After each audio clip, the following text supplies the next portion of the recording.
Bonjour et bienvenue. Aujourd'hui, on s'attaque à un vrai monument de l'entrepreneuriat en Suisse, la Société Anonyme, la fameuse SA.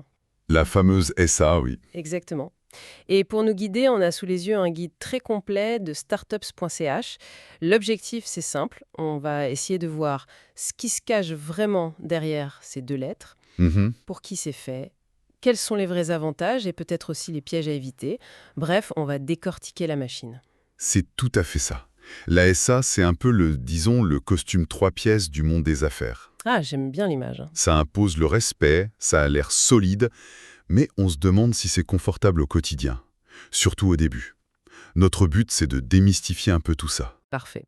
Alors, entrons dans le vif du sujet. Le guide dresse un portrait robot assez clair. Ambition de croissance, besoin de crédibilité, recherche d'investisseurs. Oui, Mais soyons honnêtes, qui ne veut pas de ça pour son entreprise? À qui s'adresse vraiment la société anonyme? c'est la bonne question. La vraie différence, ce n'est pas tant l'ambition que la structure du risque. Le point de départ absolu, c'est la protection du patrimoine. La SA, elle crée une sorte de muraille de Chine juridique entre vos finances personnelles et celles de l'entreprise. La responsabilité limitée. Exactement. Si l'entreprise a des dettes, les créanciers se servent sur les actifs de la société. Point. Vos économies, votre maison, tout ça est à l'abri. C'est un filet de sécurité énorme. D'accord. C'est l'argument de vente principal, on le comprend bien. Mais la CESA offre aussi cette protection. Qu'est-ce que la SA a de plus? On parle souvent de statut prestigieux. Oui, Mais est-ce que c'est encore un vrai atout aujourd'hui? À l'ère des startups ultra agiles, est-ce que ce n'est pas un peu un handicap, ce formalisme? c'est une excellente remarque. Mais le prestige, ce n'est pas que pour l'ego, c'est un outil. Imaginez, vous négociez un gros contrat avec un groupe international ou vous demandez un prêt important. Le sigle SA, c'est une sorte de langage universel. Ça signale une capitalisation sérieuse, une gouvernance structurée, ça rassure. D'accord. Mais le véritable avantage, surtout pour les boîtes qui visent l'hypercroissance, c'est la flexibilité du capital. C'est-à-dire? Les actions d'une SA, c'est incroyablement facile à transférer. Une simple signature sur un document, et c'est fait. Ah oui, d'accord. Et ça, les investisseurs, c'est tout ce qu'ils veulent. Ils veulent pouvoir mettre de l'argent et revendre leur part sans passer par un processus lourd et public. Ce qui n'est pas le cas pour une SARL. Pas du tout. Avec une SARL, chaque changement d'associé, c'est un acte notarié, une inscription au registre du commerce. C'est long, c'est cher, c'est un frein énorme pour les investisseurs. La SA, elle, est conçue pour le mouvement. Ok, je vois bien l'aspect stratégique. Mais il y a forcément un revers à la médaille. Le premier qui saute aux yeux, c'est le ticket d'entrée. Le fameux capital. 100 000 francs. Même s'il n'y a que la moitié à verser au début, 50 000 francs, ça reste une barrière énorme qui exclut pas mal de projets, non? C'est le premier grand arbitrage à faire, en effet. Ces 100 000 francs, ce n'est pas juste une formalité. C'est la garantie, le gage que vous offrez à vos futurs créanciers. D'accord. Mais oui, c'est un filtre. Ça oblige à avoir déjà des fonds ou à être très très convaincant pour les trouver. D'ailleurs, ce capital, il n'est pas forcément en cash. Ah, c'est-à-dire que je peux amener ma voiture ou mes ordinateurs pour constituer le capital? Exactement. C'est ce qu'on appelle un apport en nature. Je me souviens d'un fondateur dans la medtech qui a apporté un brevet qu'il avait développé. Ah, c'est intéressant ça. Ça a demandé une expertise pour en évaluer la valeur, bien sûr, mais ça montre que le capital, ce n'est pas forcément qu'un virement. D'accord. L'autre point qui fait un peu peur, c'est la double imposition. On a l'impression de payer deux fois des impôts sur le même argent. Et c'est exactement ce qui se passe. Bidande. Et au moment où cet argent arrive sur votre compte personnel, eh bien, il redevient un revenu et il est taxé une deuxième fois. Donc l'argent est taxé quand il entre dans la boîte et une deuxième fois quand il en sort pour aller dans nos poches. C'est une très bonne image. C'est exactement ça. Et l'enjeu, ce n'est pas de l'éviter, mais de l'optimiser, en arbitrant intelligemment entre le salaire et les dividendes, par exemple. D'accord, c'est très clair. Alors imaginons, je suis convaincu, par où je commence concrètement? On imagine une montagne de paperasse. C'est plus méthodique que compliqué. La première phase, c'est la réflexion. Avant de parler au notaire, il faut définir 3 choses. La raison sociale, le nom, avec SA dedans obligatoirement, Oui? le but de l'entreprise, donc ce qu'elle va faire, et son siège, le qui, quoi, où.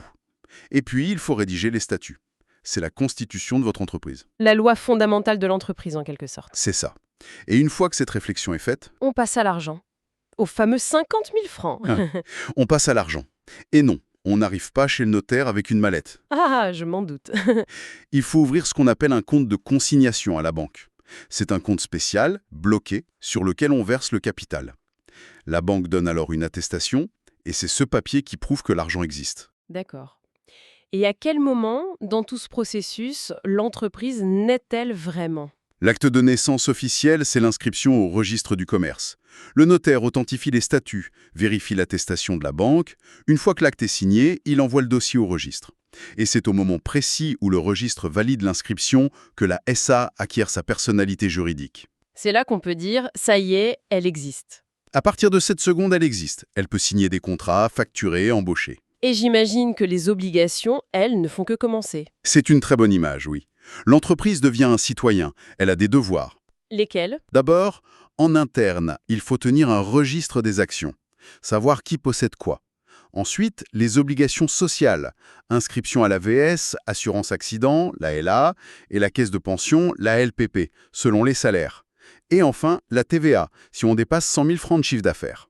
C'est la routine administrative d'une entreprise structurée, finalement. Exactement. Une question très pratique qui revient souvent, est-ce qu'il faut être suisse pour créer une SA en Suisse? Absolument pas. N'importe qui, de n'importe quelle nationalité, peut fonder une SA ou en détenir des actions. Ah, d'accord. Par contre, il y a une condition qui n'est pas négociable, une sorte de garantie de présence. C'est-à-dire? Au moins un membre du conseil d'administration ou un directeur doit être domicilié en Suisse et avoir le droit de signer pour l'entreprise. C'est pour s'assurer qu'il y a toujours un représentant légal joignable sur le territoire. C'est logique. En parcourant les détails du guide, on tombe sur un point qui semble presque anodin, mais qui pourrait être en fait un des plus grands avantages de la SA. Cette notion d'anonymat. Ah, on arrive au cœur du réacteur, aux détails qui changent tout. C'est souvent le moment où les gens comprennent vraiment la différence. Alors, dites-nous tout. Dans une SARL, la liste des associés, avec leur nom, leur participation, tout ça, c'est public. N'importe qui peut aller sur le site du registre du commerce et voir qui détient l'entreprise. C'est une transparence totale. Total. Attendez, et pour la SA, ce n'est pas le cas. Pas du tout. Pour une SA, la liste des actionnaires est un document interne. Elle reste dans les classeurs de l'entreprise. Leurs noms n'apparaissent nulle part publiquement. C'est de là que vient le mot anonyme alors. C'est l'origine même du terme, société anonyme. Les propriétaires du capital sont, anonymes aux yeux du public. Mais c'est un détail énorme, ça change complètement la donne. Donc si j'investis dans une start-up ou si une famille veut transmettre son patrimoine discrètement, personne ne le sait. Personne ne le sait. Et c'est un avantage stratégique majeur pour des investisseurs qui veulent rester discrets pour des raisons de concurrence ou juste de vie privée. C'est un des piliers de l'attractivité de la SA. C'est fascinant. Alors si on résume, on a une structure qui est puissante, c'est clair. Elle offre une protection maximale, une crédibilité, une confidentialité précieuse. Mais le prix à payer est élevé. Capital de départ, double imposition à gérer et une rigueur administrative qui peut faire peur. C'est la synthèse parfaite. Choisir la SA, ce n'est pas juste cocher une case, c'est une déclaration d'intention. Une déclaration d'intention. Oui. Ça signale aux banques, aux investisseurs, aux partenaires qu'on construit un projet avec une vision à long terme, une ambition de croissance. C'est un engagement vers un certain professionnalisme. Et ça m'amène à une dernière question, une pensée pour la suite. Le guide se concentre beaucoup sur la création.